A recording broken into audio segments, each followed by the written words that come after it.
Coming up on this week's Off Screen, the dinos are back in Jurassic World. You know you've been looking forward to it. And we hear from Sir Ian McKellen on the upcoming Mr. Holmes. All that and more to come off screen. This is Off Screen. Off Screen. Off Screen. Off Screen.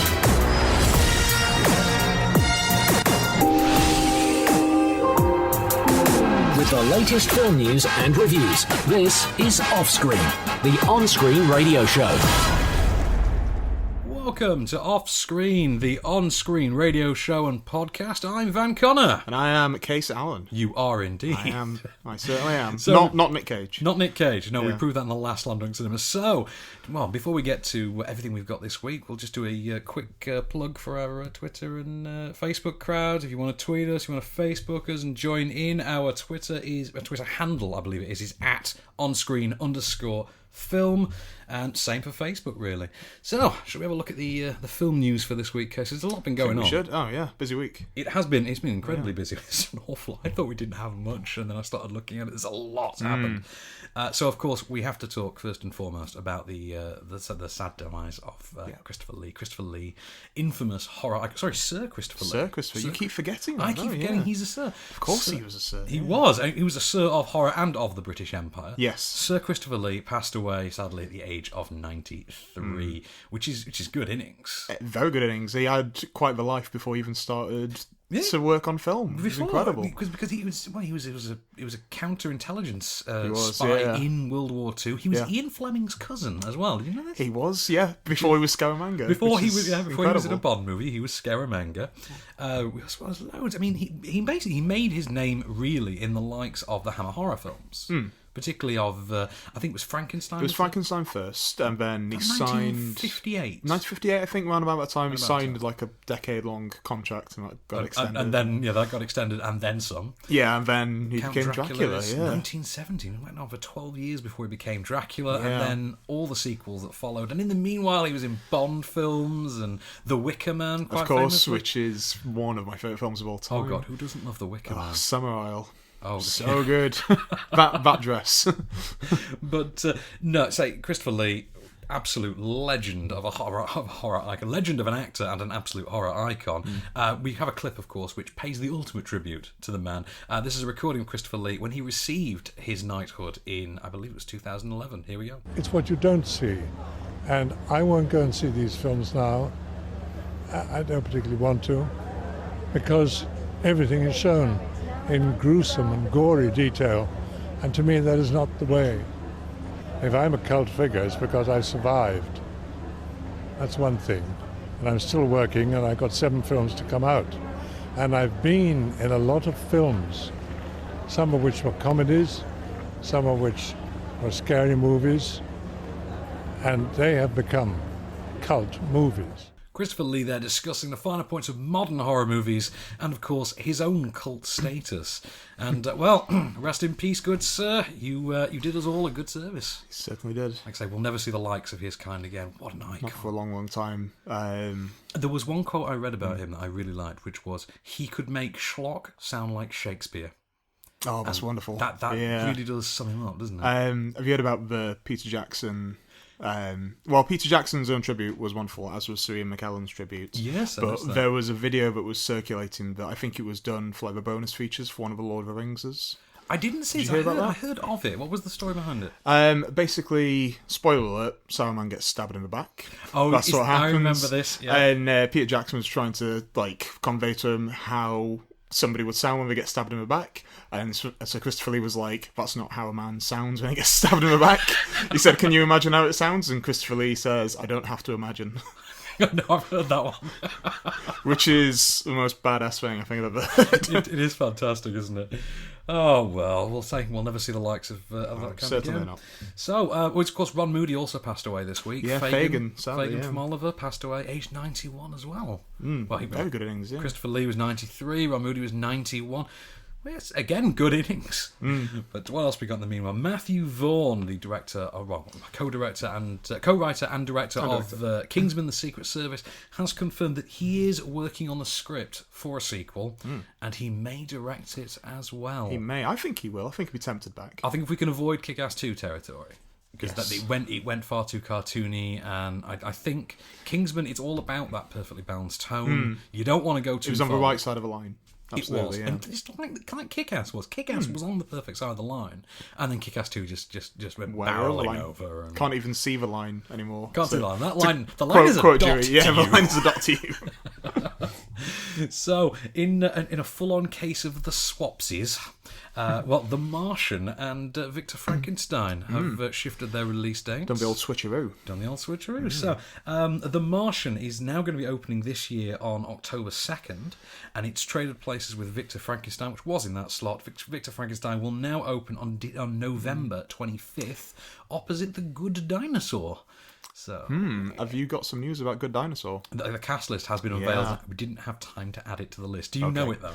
I know that Steve Zahn is in it. Steve Zahn is in it. We'll dig it up for later on in the show. Steve Zahn and Anna Paquin, other people as well. We'll dig it up for later on in the show. So in the meanwhile, Joe Carnahan. I love this news. Joe Carnahan has been approached to write and direct Bad Boys 3 to take over from Michael Bay. Now, first of all, yes, let's get Michael Bay away from Bad Boys. And let's bring in Joe Carnahan, because that is a brilliant meeting of director and subject, I think. It really is. Can you imagine how that would play? I mean, I'd like a sort of grittier, more raw Bad Boys. I would also like more of the comedy back from the first movie, because that's something the second movie for me really lacked. It wasn't anywhere near as funny. It was about 10% comedy as opposed to the sort of 60% comedy of the first one. I think he can also bring that level of humour, because did you watch Stretch? That's what I was going to suggest. Yeah, Stretch. I really enjoyed Stretch. I did as well. There were things about it that really, really worked. There were some things that didn't, but there were things about it that really, I love the Hoff cameo in it. Yeah, that works especially well. That did work really, really well. So what else we got then? Oh, right. This is a strange one for you.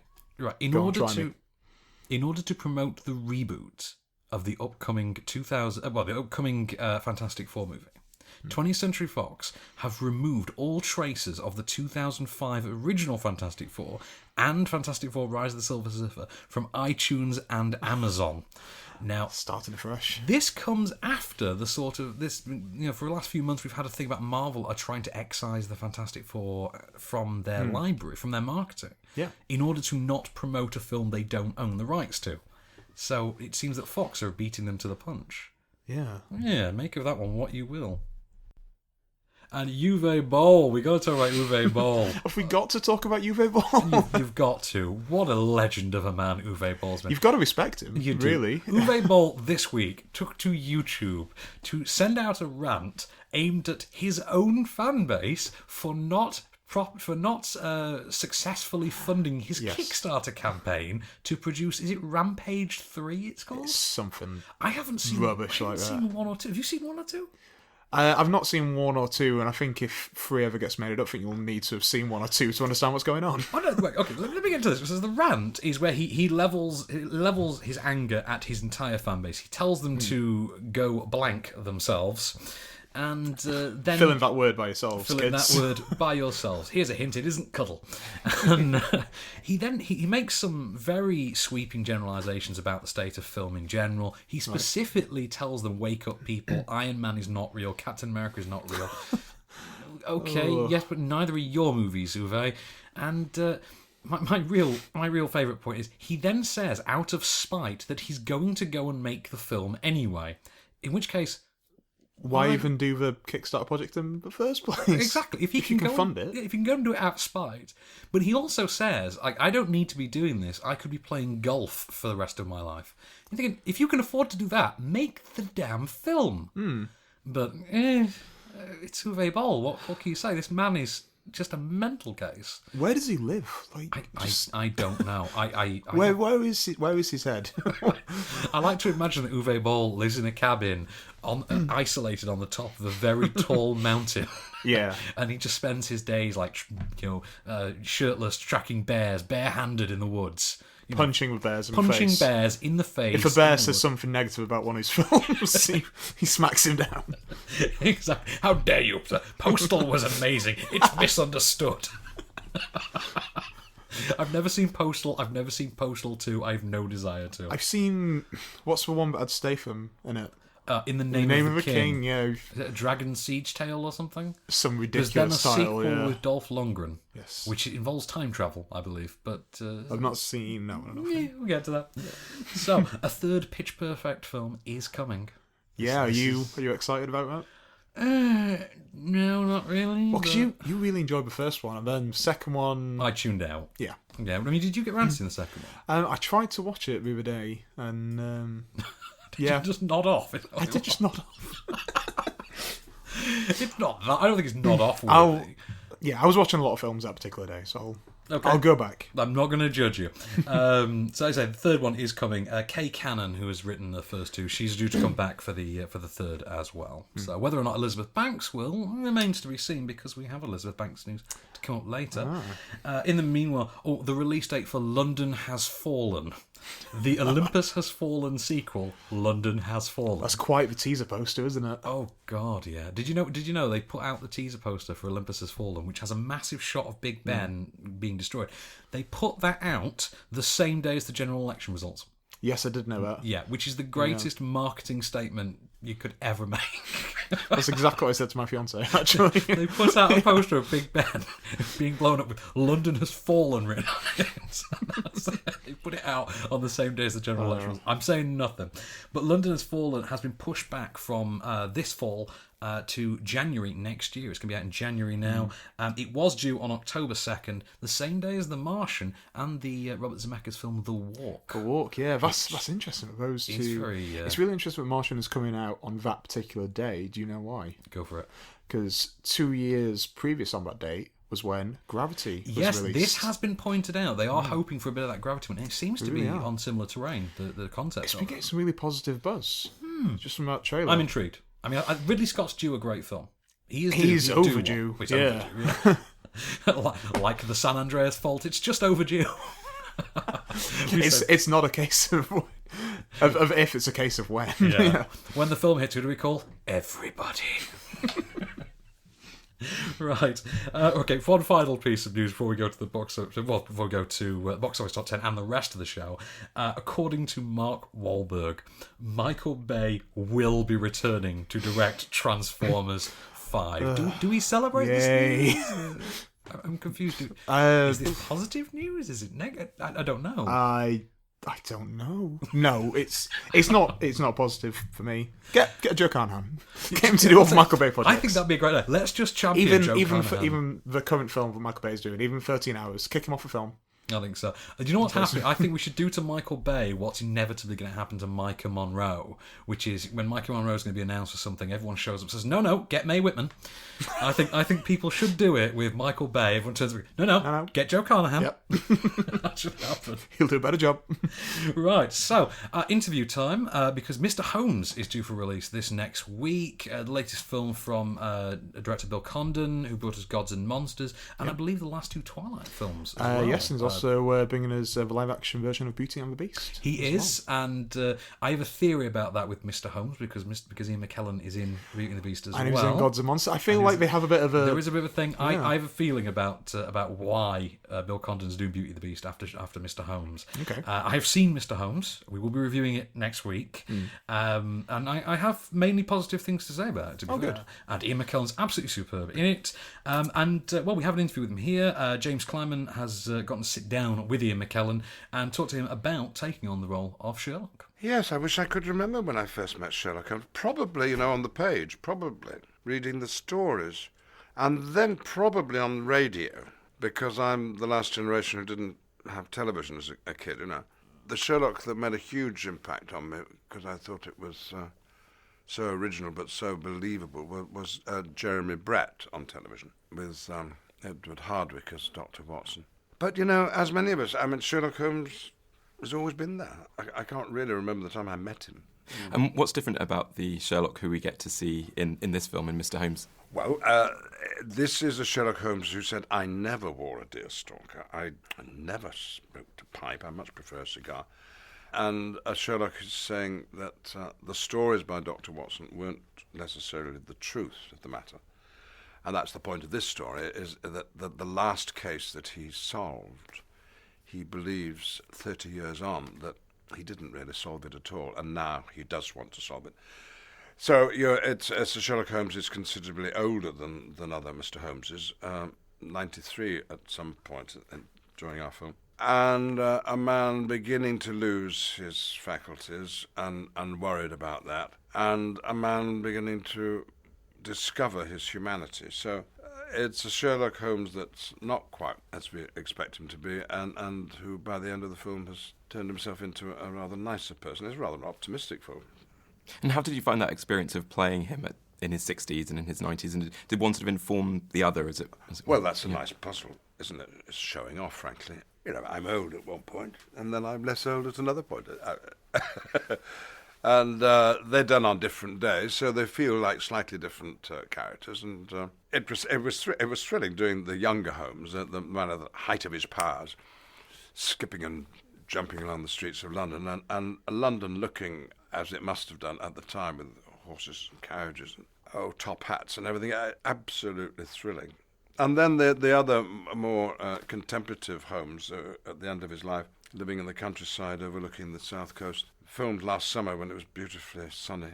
It was a blissful job, really, but such fun to do two different sorts of Holmes. Yeah. And there's a heartwarming friendship, isn't there, at the centre of the film With young boy. Roger, played by Milo Parker. What did you enjoy about? I know he was a Gandalf fan, as he mentioned in Berlin, but what did you enjoy about creating that relationship with him? We didn't get very close. In fact, we had a working relationship. Two actors. If I'm working on a film, I'm very much in the character. I'm not saying I can't be myself, but I'm aware that we're filming and there's a job to be done, so there's not much chit-chat, But my goodness, what a good performance, and very easy to relate to, and a very friendly, bright lad, yeah. And how about Laura Linney, brilliant in the film as Mrs. Monroe? Well, Laura, I've never worked with before, and I've admired her, particularly in Bill Condon movies, Bill Condon, our director.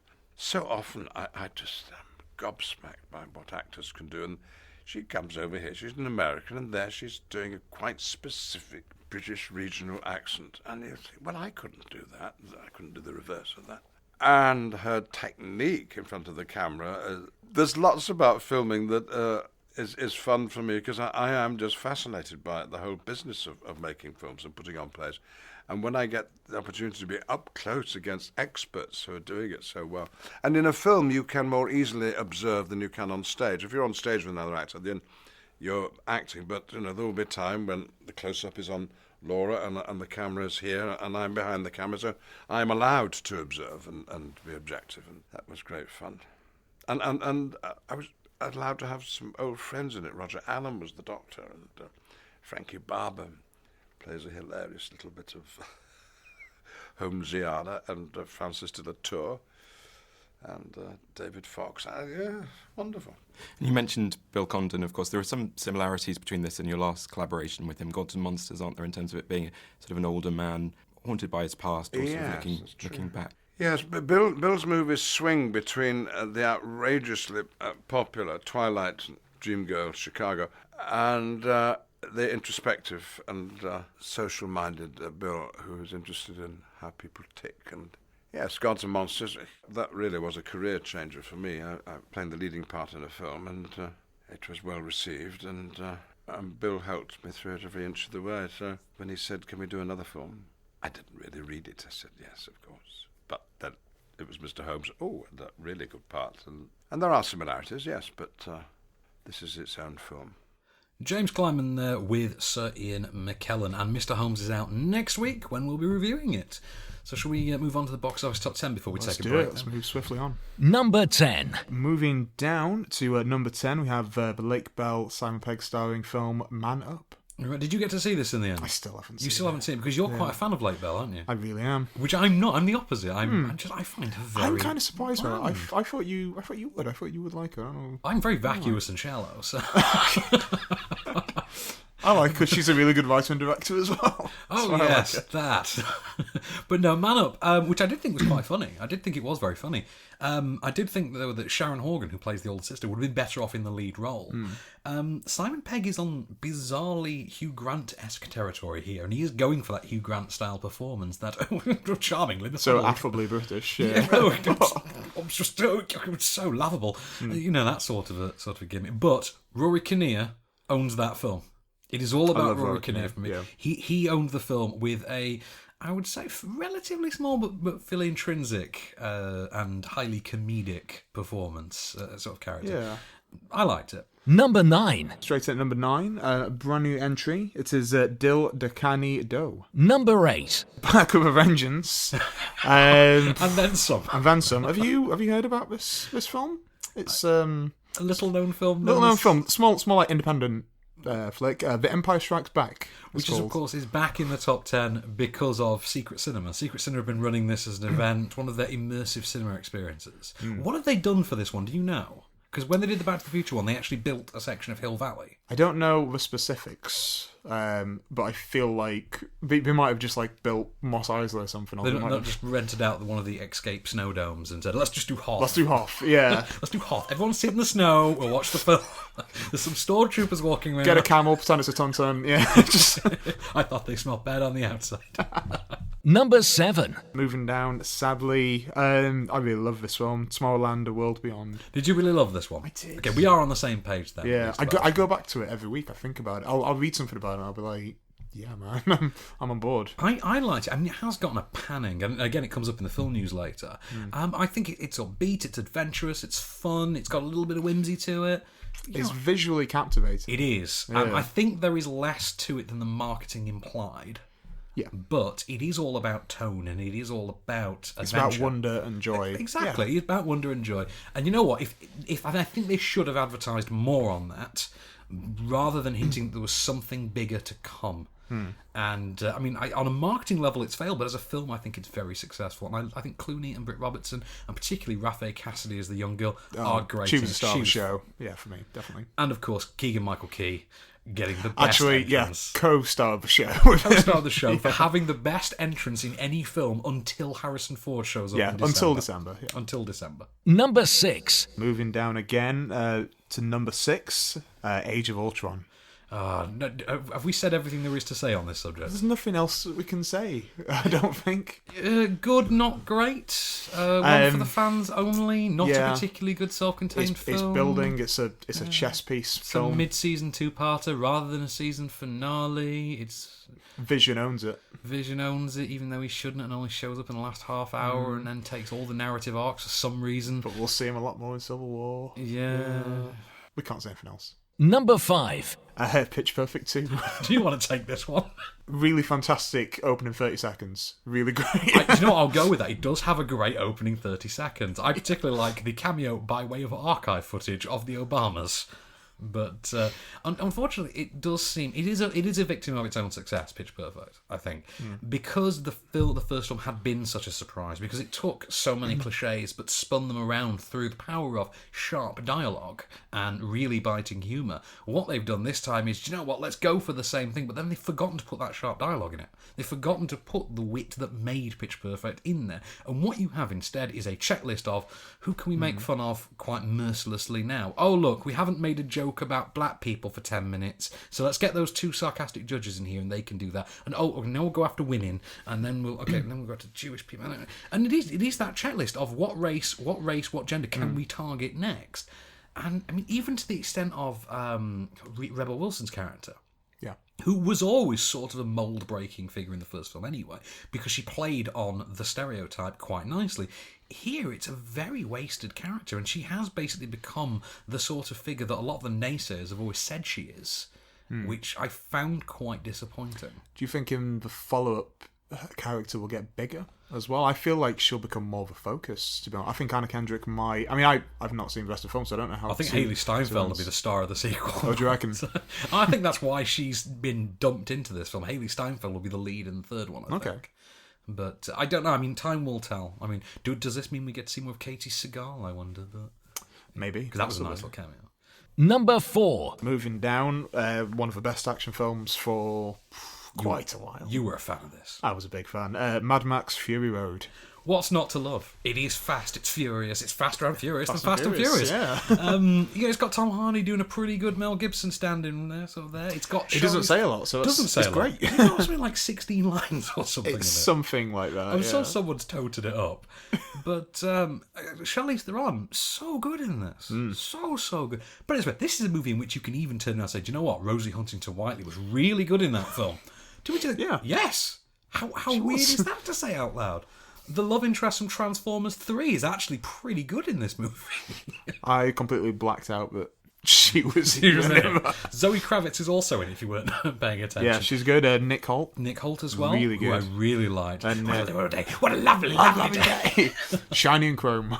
Yeah, exactly. Yeah. But no, it's very, very fast-paced, very sort of, I would say, on the edge of your seat, engrossing kind of a ride. And it is a ride. That's the best way to describe it. It's a ride with weird bits of philosophy thrown in, weird character arcs in there, real survivalist, apocalyptic, end-of-the-world stuff, and it all means something, which is bizarre nowadays. Yeah.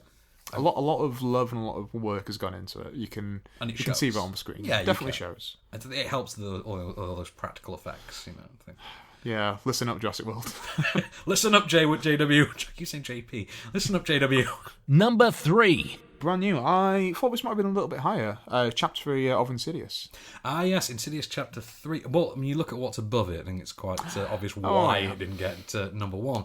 But no, Insidious Chapter 3, which is definitely one of my favourite, probably my favourite of the Insidious movies.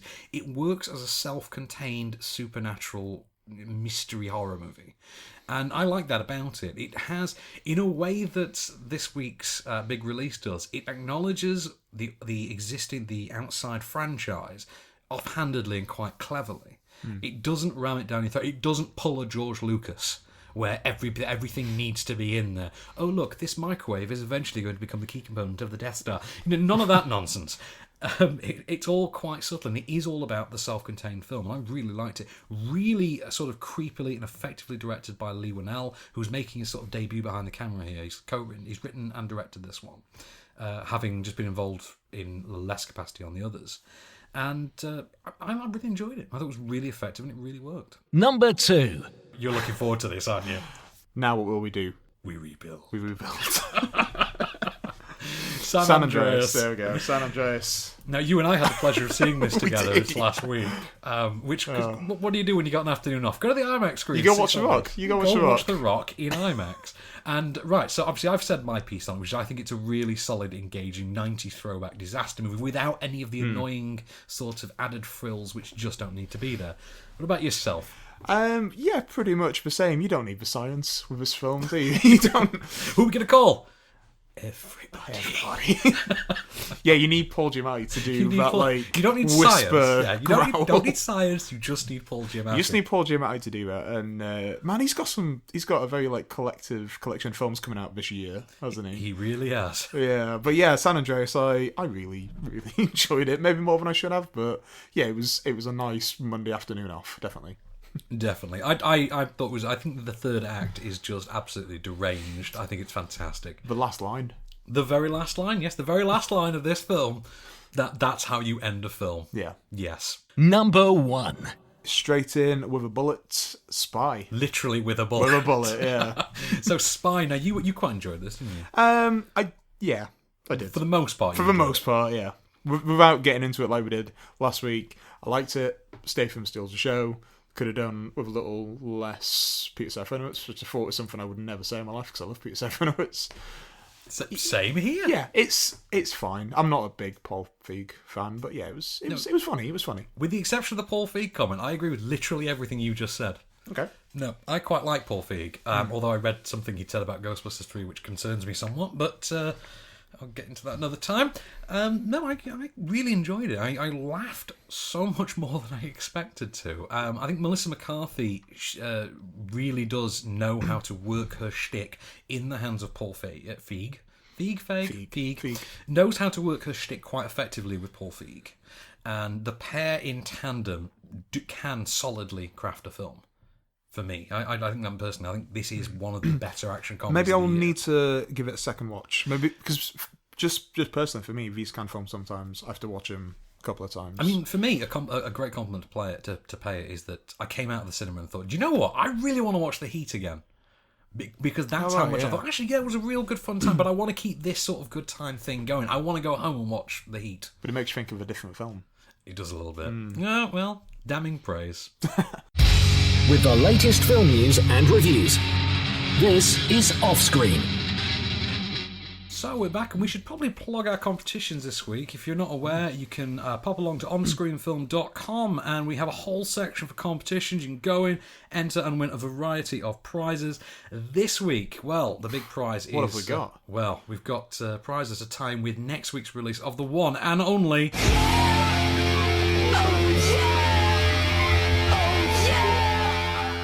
Entourage movie. Entourage is finally a positive. I'm a big fan of Entourage, the series. Did you ever watch Entourage? I've actually watched a pilot last week. You watched the part last week. Are you trying to get through it all before you get to the film? Or get through a chunk? No, I'm gonna end up seeing the film before. You're gonna watch the film dry, eh? Because I've got 4 other series I'm currently watching. I don't want to take anything else on fully before, and so That's fair enough. So it's a shame there's not a West Wing movie coming, otherwise you'd be in good stead, I think. Oh my god, yeah. No, I am an Entourage fan. I have seen the movie. We will be reviewing it next week. But if you go along to onscreenfilm.com, go in our competition section, we do have...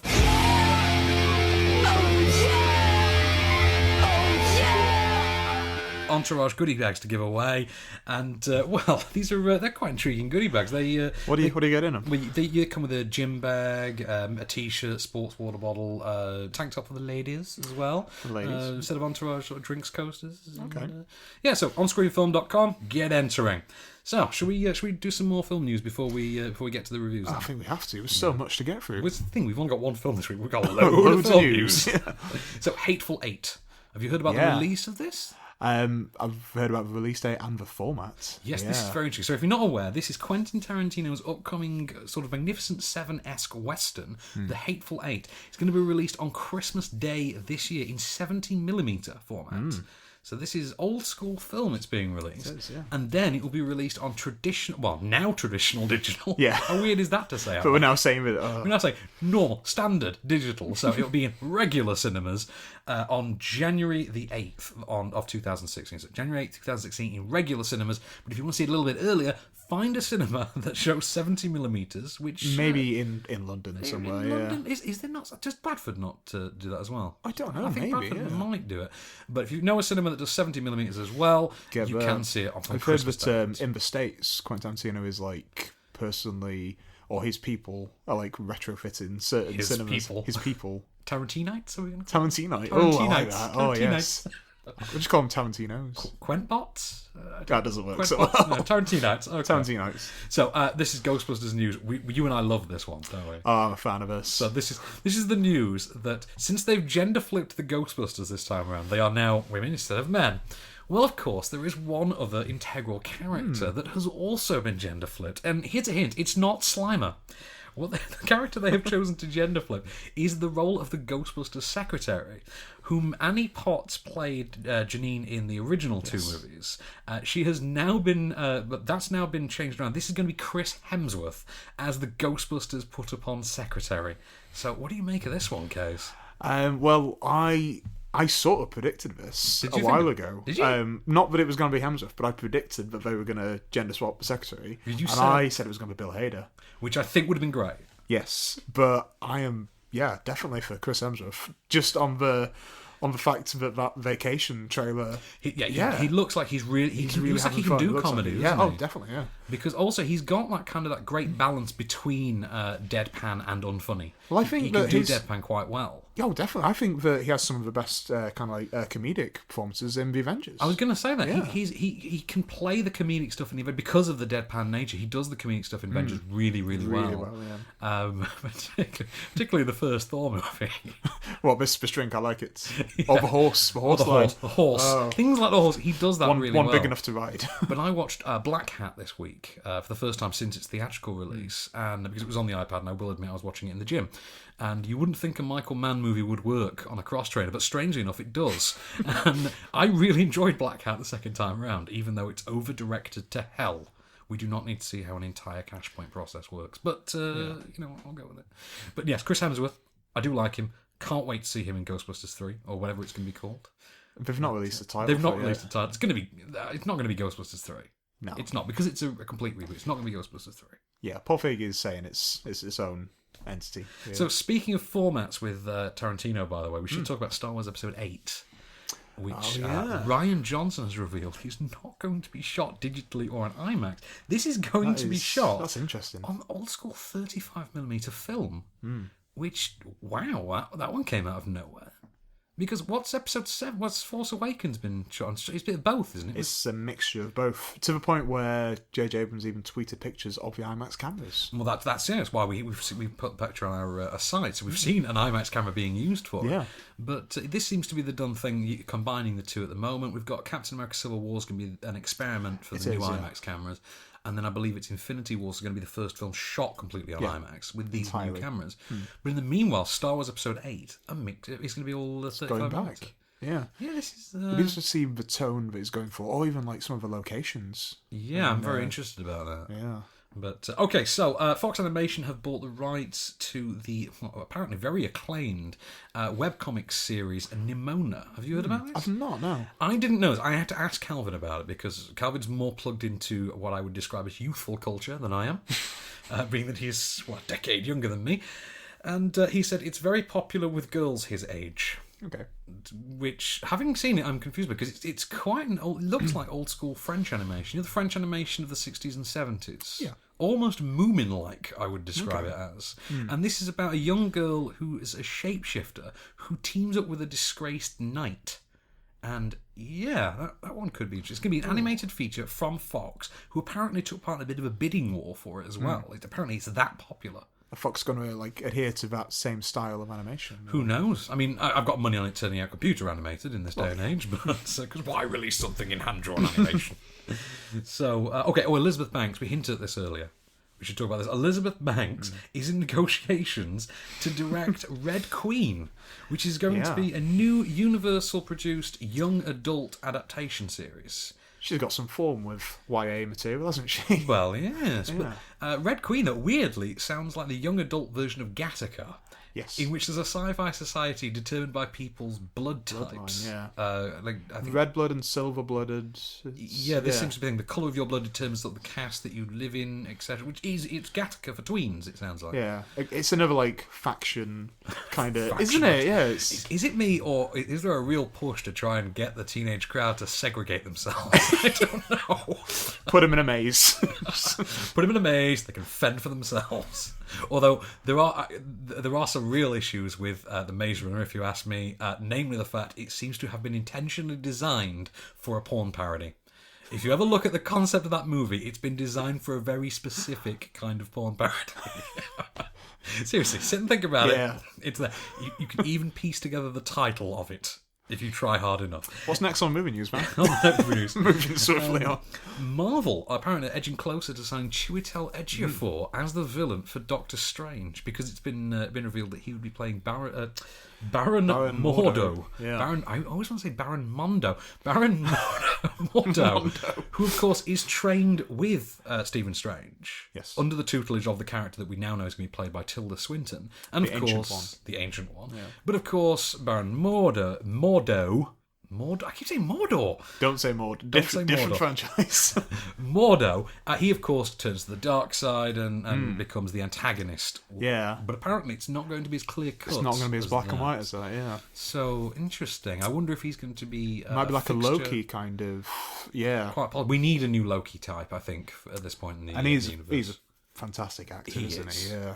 But, that cast is coming together. It is. It really is. I'm waiting to see if there's a love interest attached at any point, because I'd be intrigued if they do a Marvel movie that doesn't have a love interest. I think this could be the one. This could be it. Yeah. So, The Equalizer 2. We kind of knew this was coming. Denzel's first franchise. Were you a fan of The Equalizer? Oh, I was. It's great, isn't it? I was a fan of the Home hardcore, Home Depot or Home Alone. Exactly. It's Skyfall in B&Q. Yeah. So no, The Equalizer 2 has an official release date now, September 29th, 2017. Denzel Washington is signed up to headline the new sequel. He's going to be back. I can't wait for this. Who's in the chair? Who's directing it? No announcement yet. I'm hoping Antoine Fuqua returns. Because I'm a big fan of Fuqua. Yeah, And they're big fans of each other, I think. I think they are, because they did. They've got Magnificent Seven before that as well. Yeah. Together. Oh, what a cast that's turned out to be. It really is. Although Jason Momoa turned that down because apparently he's got better things to do. Something fishy about that one. Oh, awful pun. Terrible fun. So okay, let's see what else we got. Oh, Tomorrowland is on schedule to be the biggest flop for Disney since The Lone Ranger. They're estimating a loss of $140 million. What do you make of this one? Is it the death of the original? Well, it's not as film? bad as John Carter. It's not. No, I noticed that John Carter hasn't really been mentioned in the same breath. It's always since The Lone Ranger. Since The Lone Ranger, since 3 years ago. Yeah, no, it doesn't make me feel good about original filmmaking for Disney. I'm not going to go into it too much, but obviously... No. When Disney started doing live action projects years and years ago in the 50s, they were all about similar kind of subject matter, all about hope and wonder and the human condition and Now they've done new it again and things. it doesn't work. And now it does again, it doesn't work, so we're just going to reboot a bunch of stuff that we did from back then, or get a bunch of Live action costume fairy tales. and a bunch of superheroes. Exactly. Well, Star Wars, Marvel, fairy tales. That's 3 live action franchises. They're making all this money, they can afford some flops, man. Well, Make some risks. That's what has been said. Yeah. That the loss won't really matter to them because they've got Ant-Man and Inside Out in the next 2 months as more or less back to back. Yeah. So Plus another Pixar film before the end of the year, and then Star Wars. yeah, I think they'll be okay somehow. They'll manage. They'll be okay. And there's always that Saving Mr. Banks style sleeper drama that they shove out for Oscar season. The kind. They stick it out towards the end of the year. Well, they show it to the press at the end of the year and then they release it after Christmas. Have they got something else like that towards the end of the year? There'll be something. There always is. Yeah. And then, every year. Then, of course, there's the ones they don't want to talk about, like $1 Million Arm and things like that. Oh, I like Million Dollar. I know you I was do. an advocate of it. So, one final piece of film news, because this one just intrigued the hell out of me. Go on. Right. Thanks to a new deal with Amazon, it looks like there is now funding and an acquisition deal for the long gestating Terry Gilliam project, The Man Who Killed Don Quixote. Now, Case, I'm presuming I don't need to introduce this to you, but I'm aware of this. Do you want to describe the whole thing here? What is The Man Who Killed Don Quixote, and why is this interesting news? Well, I know that Terry Gilliam has been trying to make it since he was about 6, I think. Something like that. This movie has been stopped and started so many times that it has become a running joke. It was even shooting at one point. It was even in production. It was even shooting, and there's a documentary about it. I think is it called The Death of? I think it is. Yeah, I think it's called The Death of Don Quixote. Don Quixote. It wound up having its own documentary about the failed production process. Yeah. It stopped and started at least 5 times that I know of. It did have Johnny Depp attached at one point, didn't it? It did, yeah. It's now Jack O'Connell and John Hurt. Oh, really? So John Hurt is Don cool. Quixote. And this is about a time-travelling salesman who encounters Don Quixote and then becomes involved in... So, again, I will believe this when I see it. Because it's been too many times now. I've been jaded and burnt enough. Call me when there's a trailer. So, on to the reviews then. So, should we start with should we start and finish with the biggie this week? The then? biggie, yeah. So, it's of course Jurassic World. If you're unfamiliar with the plot from the mass marketing campaign, well, the poster tagline sums it up. Park is open. The park is open. So 20 years after the events of Jurassic Park, in which John Hammond's experiment went a little bit wrong. A little bit awry. Little bit wrong. Jurassic Park is now open under the new branding of Jurassic World. It is a Disneyland-esque theme park filled with living attractions, i.e. dinosaurs. Yeah. But of course, as with everything in our culture, it's not really going to entertain people for very long. Audiences, it seems, are quite fickle. So, of course, why not go a little bigger, a little better, and a little meaner with the sequel and create your own dinosaur? So InGen and Masrani Genetics, I believe they're called, the company that now run Jurassic World. They've taken on the mantle. They decide to genetically create their own dinosaur, named the Indominus Rex. But no sooner can you say chaos theory than the Indominus Rex quickly escapes captivity and goes on a killing spree through the park, leaving the staff of Jurassic World standing as the only thing between the Indominus Rex and 20,000 visitors. Here is a clip of the head of Masrani Genetics, played by Irfan Khan, and his first encounter with having been shown the Indominus Rex.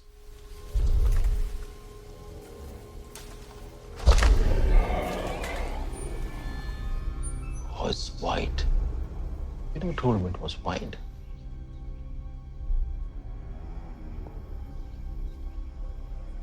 Think it'll scare the kids? The kids? This will give the parents nightmares. Is that good? It's fantastic. Irfan Khan and Bryce Dallas Howard there with the Indominus Rex, which it is a white dinosaur, but that's not really something that's played throughout the film. It looks white in that one scene, but it doesn't really look like a white-coloured dinosaur. Well, there's a big part of its genetic makeup, which I'm not gonna. There's a bit of mystery to it, but it works. Yeah. Right. So of course, this year has been all about fan bases and returning franchises, and Mad Max. But Mad Max for one thing. But in terms of huge fan bases, everyone's had their eye on Star Wars at the end of the year. To the extent that Jurassic Park was able to be more or less overlooked, it kind of came out nearly under the radar. And it's only in the last sort of few weeks that Jurassic World really ramped up the marketing It's had a campaign. real huge campaign, hasn't it? It got a real surge a few weeks ago. So all of a sudden it's Jurassic Park. And clearly the fan base is there. And they are as ravenous as the Star Wars fans. Because the one thing everyone overlooked was the fact that to an entire generation, which is namely yours and mine, Case, people who are in their 20s and 30s, Jurassic Park is the film of our childhood. Absolutely. That we look back on. That we look back on that theatrical experience with the sort of reverence that our parents' generation had for Jaws and Star Wars. Yeah, well, I think I might have said this on a previous show. I saw this film in the cinema when I was 3 or 4 years old. You did, because you made me feel really old. Yes, I did. I was 10. Yeah, so it certainly is. It is my Jaws, if you like it. Well, that's the thing. Because of that nostalgia factor as well, that seems to have been quite cleverly incorporated into the film. And it's really at the core of Jurassic World. This is a film which very much gets... We're not the first ones to the gate. This has been done before. We need to be very aware of that. We need to play on that. We need to be quite clever about how they do it. And for the most part, I think they're quite successful in that. The film is about nostalgia. It is about audience expectation. Very much about audience expectation in terms of its concept. And it is all about, how playing to appeasing an audience can ultimately go completely wrong. And which I think is quite a clever thing for a tentpole blockbuster summer picture. Yeah, I definitely agree. Jake Johnson gets the most meta. Oh God, yes, monologue, doesn't he? Definitely, very much so. So I mean, the one thing that the Jurassic Park sequels taught us is that basically the idea of a truly worthy Jurassic Park sequel seems to be something that's just elusive to Hollywood. They just can't seem to get it right. They had 2 attempts, one by Spielberg himself, and they still could not recapture the magic of the first Jurassic Park. It just seemed to completely escape them. And yet, here is a film that has come out of the blue, nearly a decade since Jurassic Park 3? Oh, no, it's over, isn't it? It's over a decade. It's like 13 or 14 years or something. It's 14 years. It's 14 years, yeah. 14 years since Jurassic Park 3. And Colin Trevorrow, this is his first step at a big budget. He did Safety Not Guaranteed a couple of years ago, which I really liked. I was half and half on it, but this is his first big budget thing. And do you know what? He's definitely got the chops for it. I have a bit of a theory about it, and it actually links into Star Wars. Go on. A little bit. Who was it saying? It was Mark Hamill. Mark Hamill was saying that this is the first Star Wars film that is truly made by a Star Wars fan. I've heard that, yeah. Yeah, by like a proper fan who was like a child when it came out. And I kind of have this with Colin Trevorrow. So I suspect that as well. It would have been like 10 or just over like 10, 15 maybe when when that came out. And that's the thing, because what he's done with it, because of his ability to balance character and action and to manage the sort of character-based comedy in between just spectacularly large action set pieces, what he's come up with is the first truly great Jurassic Park sequel. This is the first Jurassic Park sequel which actually can sit side by side with the 1993 Spielberg original.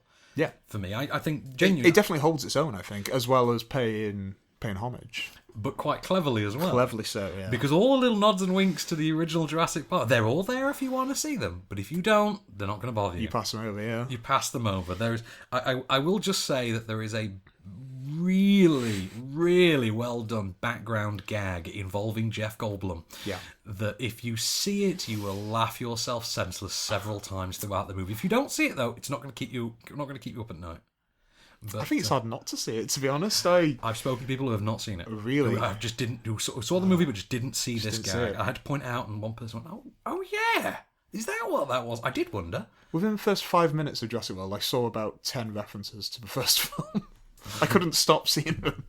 Well, so let's talk about the cast then. I think Chris Pratt, who's continuing his brand building here, because it just seems like Chris Pratt is building the Chris Pratt brand at this point. Yeah, definitely. He's got that like all American. He's like a cross between Bruce Springsteen and Indiana Jones. That's for it. me There is a now. very Harrison Ford-like quality to Yeah. him. In terms of his character, it seems to be sort of a proto-Quint as well from Jaws. Yeah, absolutely. There's very much a Quint-like quality to him, but younger and more Harrison Ford-esque. Bigger arms.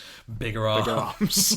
Bigger teeth, bigger arms. Bigger teeth, bigger arms. That's what the tagline should have been. Bigger smile, and thanks to the teal and orange tint the film strangely has, also a weird amount of fake tan. But I can't figure that one out. That's the only thing. So on to the carrying on with the performances for a moment. His Owen Grady is, for my money, the first engaging lead in a Jurassic Park movie since Sam Neill in the first one.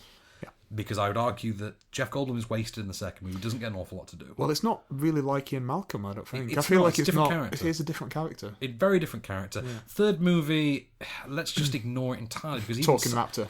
Yeah. Even Sam Neill's phoning it. Alan.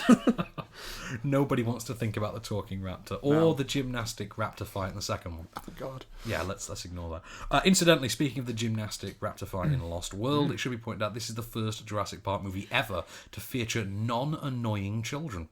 Yeah. So they do a good job. They do a good job. I mean, let's try and forget about Lex and Tim, whoever the little girl was in the second movie, and oh God, what was his name in the third one? They shout. The one that goes missing. They shout his name out on a megaphone. I can't remember for the life of me. Sam. Let's call him Sam. Let's call him Sam. He's Sam. It's a generic child name. So on to Bryce Dallas Howard, though, as the female lead of the movie. Now, I do think she is very, very badly served for the first half of the movie. I think it is very much a cut and paste of absent parent cliches from 90s family movies. You know the old, I'm too busy with work for my children, even though they're not her children. But it's that, I'm career focused. I don't have time for anything. I don't do dating. It's that character from every 90s family movie. It's the mum character. Yeah. From it. And then second half of the movie, when they actually give her something to do, when she actually becomes involved in the actual concept, the run and chase stuff, they start to evolve the character actually quite admirably. But the problem is they've wasted half of the opportunity, I think, by that point. There is a bit where she even starts to dress like Laura Dern. There is a nice sequence. Rips her shirt and ties it up just like Laura Dern. But I do think Bryce Dallas Howard, though, is a very engaging lead. I think it's the writing of the first half that just doesn't serve her that well. In terms of the rest of the cast, Irfan Khan, not enough of him, but he's very good for what he's in there. Jake Johnson, I think, is great, as He's said, very meta. What are we going to call him? Control room technician? Control room tech, yeah. Control room technician. Vincent D'Onofrio. We should talk about him. Now, very, very weak link, I thought. I really like him. The performance. I just don't think that you can't militarize a dinosaur. And that's not even in this fantastical world. No, but that's the thing though. His character is literally there's no middle ground with the character. There's no niceties. His character literally shows us, "Hey, how you doing? I want to militarize dinosaurs." You're like, "We've been watching this for 2 minutes. Really? We're starting with this already?" "Hey, I want to militarize dinosaurs." You're like, "Okay, hi Vince." He's like, "Yeah, hi Chris." "Hey, you want to militarize dinosaurs?" "Yeah, we know. You said." "Yeah, we said. Do you want a coffee?" He says, "No, I want to militarize dinosaurs." We know, Vince. Please talk about something else." And then, you'll get a text message and it's Vince. It's, hey, I want to militarize dinosaurs. Dinosaurs. That's his character. That's it, yeah. That's it. He has no kind of progression. And then, about half an hour in, the Indominus Rex is loose and he's like, phones up, like, hey, there's a dinosaur loose in the park. I want to militarize dinosaurs. Yeah, we know, Vince. We know. You could see it coming. We know. You've mentioned it a few times. We get it. You want to militarize dinosaurs. So, Owen Grady, Chris Pratt's character. Yeah. Okay, so I think his character's good. I think he's good in it. So, all right, let me just get this completely straight. He was in the Navy, wasn't he? Yes, he was. And now he trains raptors. We will presume he was training dolphins when he was in the Navy. Let's just assume that. Let's assume that. Was he militarizing dolphins? You say that they have militarized dolphins as bomb detection things, haven't they? So, right. So visually, though, we should mention BD Wong as well. Oh yeah, Dr. Wu. Very creepy little extended cameo, but it is all set up for a sequel. Colin Trevorrow, though, the director, he makes a very solid stand-in, I think, as a pseudo Spielberg. Yeah, definitely. And he seems to understand the Spielbergian quality that made the first film so good. His visual style, it does flow. It has a very adventurous, wondrous tone to it, I think.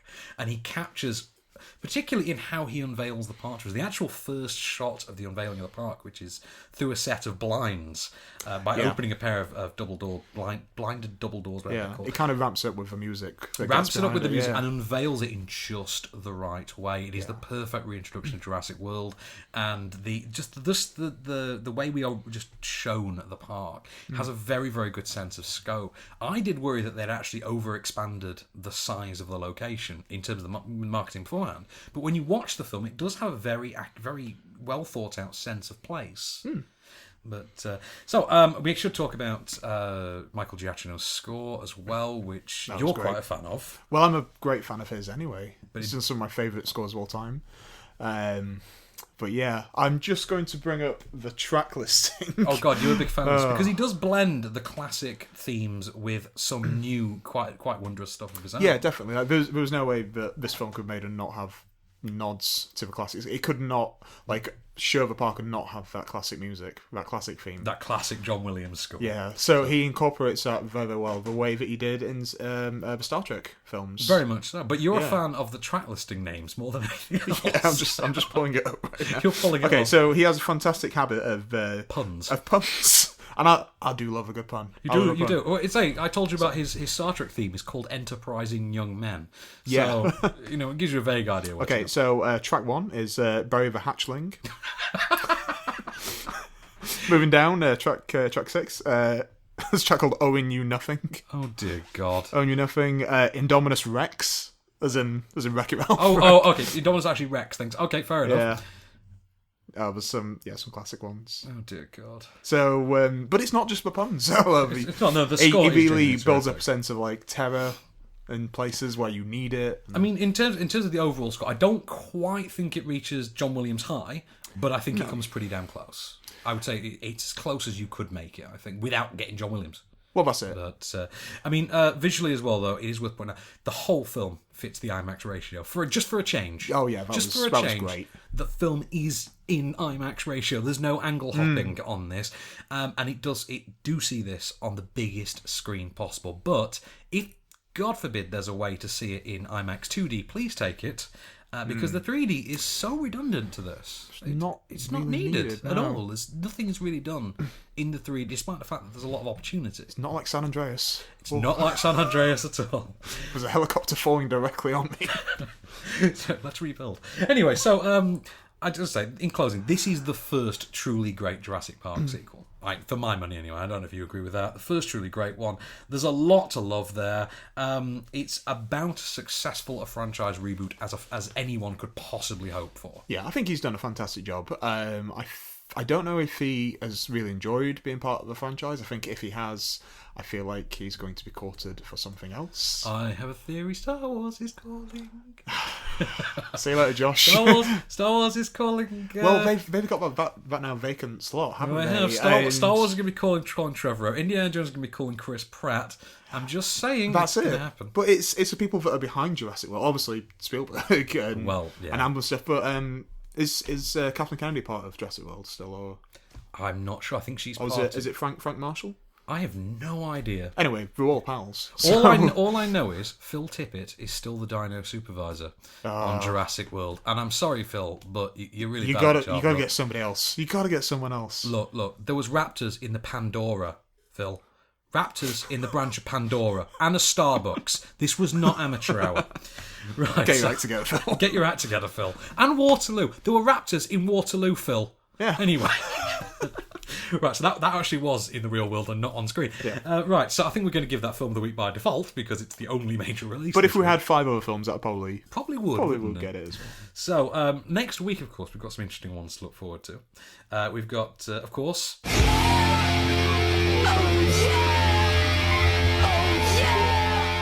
Entourage is upon us. Mr. Holmes, Ian McKellen's turn as the legendary detective in Bill Condon's drama. Natural Resistance, which I know nothing of. The Burning, Accidental Love, and the latest Nicholas Sparks adaptation. Because apparently someone up there hates me. The Longest Ride, starring Britt Robertson and Scott Eastwood. Scott Eastwood, he's getting a name. He's going to be in Suicide Squad, He's going to be in Suicide Squad, yeah. So we've got all of that to come and more next week off screen. This has been a Candy Store production for On Screen. I've been Van Connor. I've been Kase Allen. And we'll be back next week. Just show me the way to get out of here, and I'll be on my way. You've been listening to Offscreen. For more news and reviews, visit onscreenfilm.com. Okay, cut. That's a wrap.